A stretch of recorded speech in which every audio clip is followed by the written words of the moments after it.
What up, Pittsburgh Steelers fans? Matty here. 5 offensive linemen to watch at the Reese's Senior Bowl, which kicks off on the 3rd of February in terms of all the different things that happen over at the Senior Bowl. Between now and then, we may have an OC hire for the Steelers. It'll be pretty important for an OC to be around when you go to the Senior Bowl. When you look at prospects, won't be a terrible issue if the Steelers haven't hired an OC by then, but in an ideal world, you would have an OC by then.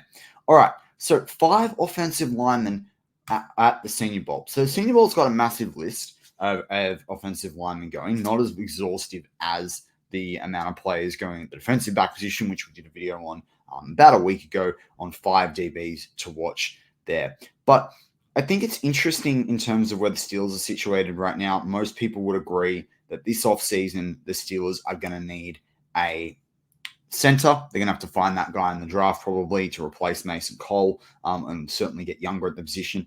And they're probably in a position where they need to be drafting or finding a solution at right tackle to move Broderick Jones over to left. Now, I've got some guys on the screen right now for you that are basically based around PFF's big board. I have done this. I know a lot of people don't like PFF. I have fallen into that bucket as well. However, PFFs do grades for offensive linemen in a way that is very hard to get those stats for anywhere else and to get them consistently. So while we might not agree with the grading system, they do pull in some stats, particularly for offensive linemen rather than skill positions that Pro Football Reference's college program, Sports Reference, doesn't actually pull in. So we're doing it via that. That's kind of the easiest way for me to do that. To be able to be interesting for you guys to be able to stand. And if you've got PFF, we like PFF, then even better. All right, so obviously there's guys like Joe Alt there. He's a big name. He's going to be probably a top 10 pick. Same as for Shanu out of Penn State. Those guys aren't going to the Senior Bowl at the moment. They didn't accept the invites. The Senior Bowl is not really where they're going to be making their money as part of the draft process. The Senior Bowl is really where you're going to see different guys where there might be some question marks, or there might be guys that are trying to push into earlier rounds, not sort of guaranteed number one guys. There are a couple of guys here that are ranked in these top 27 draft prospects that are going to the Senior Bowl. So that's where we're going to start. I'm going to start with Jordan Morgan out of Arizona. So he's kind of an interesting player for me. The tackle position, he's allowed literally 8 sacks according to PFF through the course of his 3-year college career. That's pretty cool. 6'6", 220 pounds. So he's a big bloke. I kind of like this guy, particularly if the Steelers were to trade back, or this guy falls into the early in the second and you trade up to get him. I really like him. I think it's very unlikely for that scenario that the Steelers are drafting Jordan Morgan out of Arizona, but he is someone that I find pretty interesting. He could be a very solid right tackle for you, from my perspective. So it's kind of, I don't know, like he's played all his career at left tackle, but I just look at that size. I look at like the weight that he's going to carry at that size. I also look at what Broderick Jones is going to do in the run game. And I look at the pass block grade for this bloke in Jordan Morgan. And yeah, I kind of think this is kind of an interesting one. But an NFL team at the back end of the draft is going to either trade back up in to get him and maybe think of him as their left tackle. So I think he's someone that's a bit less likely that you see in a Steeler uniform. But hey, like he's an interesting prospect, and he's a guy to watch at the Senior Bowl because he could rocket up the boards. And if he rockets up the boards, maybe he becomes in contention at the 20th spot for the Pittsburgh Steelers. The next guy who I was going to kind of leave off, and it means you're actually going to get 6, not 5. I'm going to very quickly talk about Tyler Guyton, tackle out of Oklahoma. Now, he's like 6'7", massive bopper, big bopper. We'll see what he measures in at the combine. 327 pounds. He has allowed only 2 sacks. That's why I thought he was worth bringing up. 2 sacks in his college career, according to PFF. Someone else might have a different number out there, but that's what he's recorded as having. 3 quarterback hits allowed in 2023 with 9 hurries. Pretty exceptional kind of stats, but his grades were down on that. So it's kind of iffy. He's not played more than 10 games. We're talking about a guy who's played 26 college career games.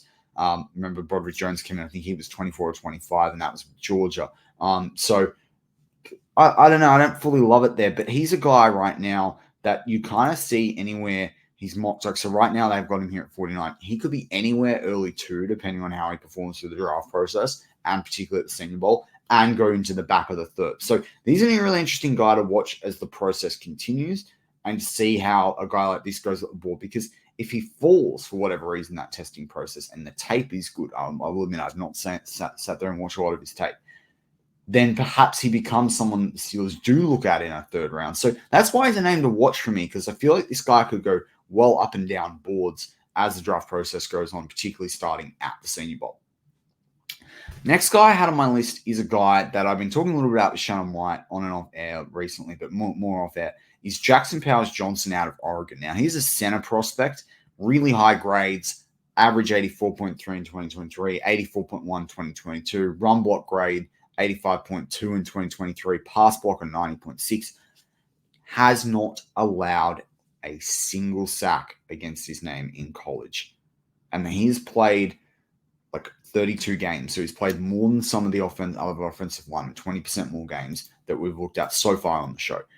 He's 6'3", 320 pounds. It'll be interesting. I've heard that I heard rumors out there that he will test higher than that in terms of height and lower than that. But I like that weight. So if he can be 6'2", I'll kind of accept it. If he's just above that in height, I really like that. I want the Steelers to get a 6'4", 6'5", 320 plus pound center, or at least 315 pounds. I don't want to be down near the 300s. I want someone big in there that's going to hold those trenches. And this guy's pretty agile as well, from all things considered. We then go down to Zack Frasier. Now, Zack Frasier is someone that Shannon White on Steelers Global Perspective comes out our content from Friday onwards, US time. He's really high on Zach. Now, Zach had an injury, so Zach was probably looking at an early second-round pick as a center, or mid-second-round pick. He could be anywhere between there and the fourth, but he's rehabbing from his knee injury really quickly. And the story that Shannon tells about, and which is fact, about how he got the knee injury is why you would see him in a Pittsburgh Steelers uniform. He fought for that play for the team. He fought with a push on fourth down in a game they didn't fully have to win. And he didn't. He got injured with his knee because he goes full throttle. Now, he's played 37 games for West Virginia over the last 3 years, so definitely available. Didn't allow a sack in 2023, only allowed 3 in 2022, and 1 in 2021. So 4 sacks allowed, only 3 hits, 4 hurries. That's kind of the best we've seen now across the line we've talked about on this show so far. But he is someone that obviously plays center. So he's getting a different pass rush level than what you're getting at the tackle spot. But yeah, played like over 800 snaps 3 years. It's a huge amount of snaps. Really agile guy. Even the early tape that I've started watching on him, 310 weight, 6'3". I think he's a guy that kind of might go either side of that. He's probably a little bit under 6'3". I think I remember Shannon telling me off air. But he's definitely a guy that really plays well, good arm length, good extension, can wrap. Shannon loves him. Shannon picked Creed Humphrey out before everyone else was getting on Creed Humphrey before he was drafted. I'm interested towards Zack Frasier.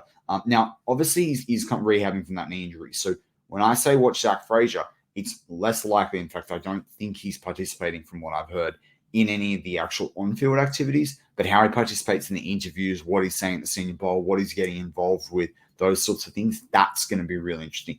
And that's particularly for the Steelers, because if you can grab this guy in the third, you've got an absolute steal for the Steelers there. So, yeah, Zack Frasier's one to watch, because even if it's just watching what you're doing off the field with him. All right, we'll get to our final 2 guys. So, one of them is Cedric VanPeters. Now, he's 109 on this big board with PFF. You go on Pro Football Network mock draft, you go on other lists, this guy's much higher up the board, like 45th prospect, right? Crazy how he's on this low. Now, Cedric VanPeters, as talked about 3 centers, I talked about the need for them. They've got him at 6'4", 310 pound. I think he does look like he's a 6'4" guy to me. We'll see again with the testing. We'll see what he pulls up. But I wanted to bring up his sack rate as well. 1 sack allowed in 2021.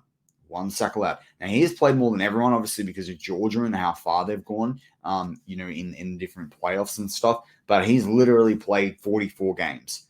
He's played, look at the offensive snaps he's played, well over 800 all 3 seasons, almost 1,000 in 2022. Georgia went and won the college football playoffs. So this is the interesting thing when it comes to Cedric VanPeters, because he's got more snaps on the board, more games on the board than Frasier and Jackson Powers-Johnson from Oregon. So it is going to be interesting to see how he goes against these 3. You've got 3 decent centers. I can't remember the last time we had in the draft, we had 3 really decent centers. And so how these guys work at the Senior Bowl for the guys that are able to take the field, how they work at the combine is going to be really, really important in terms of how their draft stock goes moving up and down, and whether one of these guys ekes into the first round. Because you think about it, you get the 5th-year option if you're in there at the back end of the first.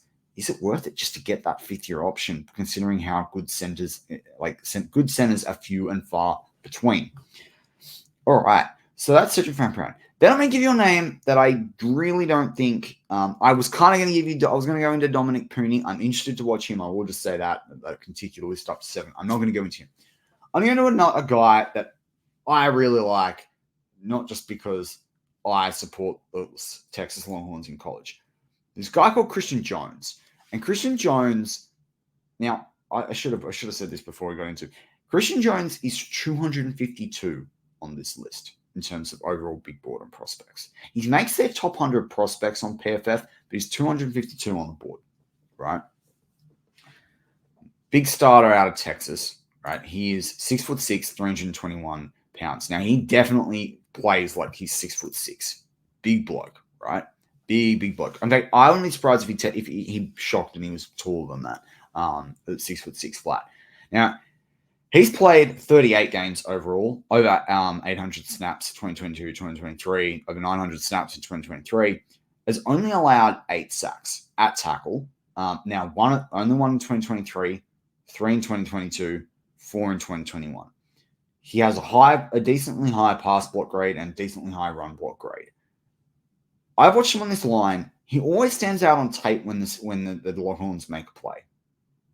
He is a player that does his job, and I hope I don't put a curse on him for the Senior Bowl, but he doesn't move backwards. It was kind of like some of those offensive linemen we saw that year with Travis Jones in there, and we saw Cam Jurgens, do really well at the Senior Bowl. It's like this guy just he plays with this strength. He looks a bit lanky and agile, so I think he could put some more weight on, but he plays with real strength. And I wanted to I can enjoy watching him as a Texas Longhorns fan. If you look at this list, he had a 71 grade against Bama, a 74 grade against Baylor. He had a 74 grade effectively against Kansas City, an 80 grade against Iowa State. He played pretty well, even against Washington in the playoff, 65.9. He's someone that can play a lot of snaps and be real value. And when you look at the grades and actually what is achieved on the field, according to this, he'll be a 7th-round draft pick. If you got this guy, I'm telling you, if you got this guy in the 4th or even the 3rd, I mean, I don't think anyone's drafting in the 3rd unless he has a really good draft process. But it's why I'm saying watch him at the Senior Bowl, because I think this guy's better than Dan Moore coming out. That's just my opinion. And I watched all of this guy blocking for Texas. So yeah, Christian Jones is an interesting one to watch out of the Texas Longhorns. And there's names like that. There's names at the back of the draft that always come up in the Senior Bowl. But yeah, so we're just going to wrap it up. They're the guys that I'm saying, check them out, Senior Bowl. Cedric VanPeters, Christian Jones, Jordan Morgan out of Arizona, Jackson Powers Johnson. And then, of course, you've got Guyton as well. And yeah, it's going to be a really interesting Senior Bowl from this perspective. Hope you enjoyed the show. If you did, hit that like button. And if you are enjoying Steelers touchdown under content and you're not a sub, hit that sub button. We are on a mission to get to 500 as fast as possible. As always, go Steelers.